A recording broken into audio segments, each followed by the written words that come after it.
Spomnim se, ker imam zelo, zelo dober spomin, da sem eno prvih stvari, ki sem jih napisala, torej ustvarila na enem takem čisto raztrganem listku doma, ki mi ga je bilo škoda proč vreči. Sem napisala eno pravljico o mravljah. In res zato, ker so se mi takrat mravlje sprehajale čez sobo.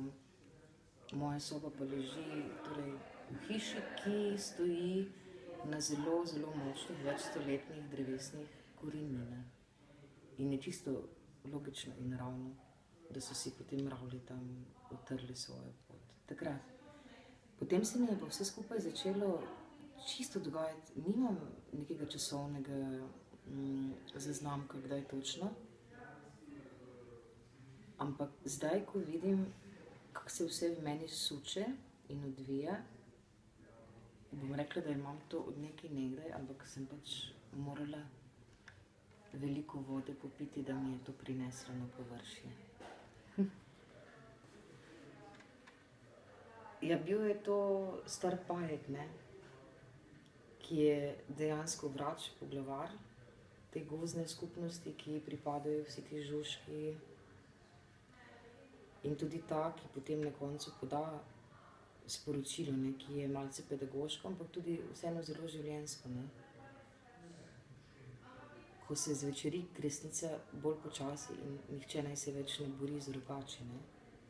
Torej se nima smisla boriti s tistimi, za katere že vemo, da so tako ali tako močnejši od nas. Ne.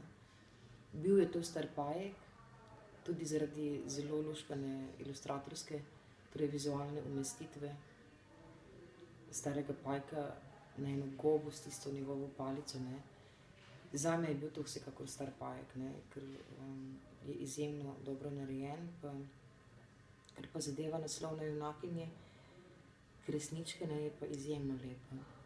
Ampak če bi pogledali recimo z lupo tudi prave kresnice in ostale živali, bi videli, da se Kristina ni zelo, zelo oddaljila od njihove osnovne biološke, fizične oblike, ne, torej tega, kar so v fizičnem svetu in telesu. Ampak star pajek. Morenčka, ki ob poti poje pesem, ne.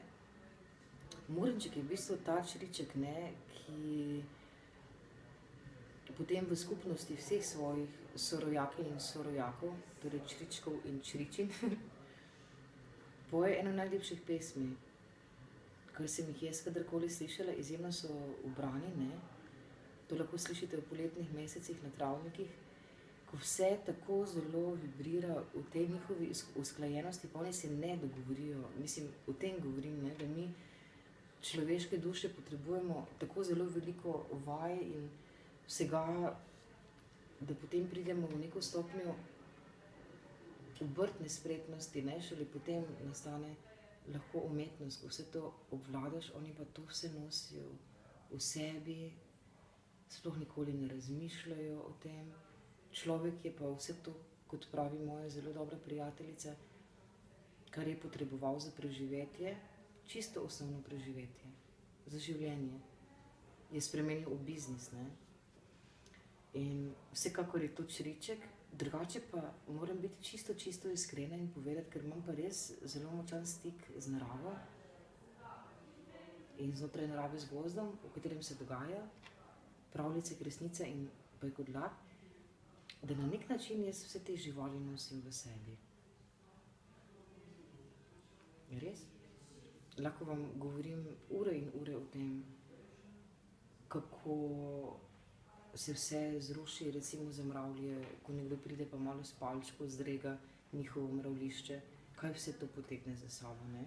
Tudi del tega je prisotnega v pravljici, sploh v tistem delu, kjer medved, ki ga kožuh od vročine tišči, uniči mravljišče, ne? In to takoj posledično potegne za sabo vednost ptičev, da to pa ni dobro znamenje, da se bo nekaj zgodilo.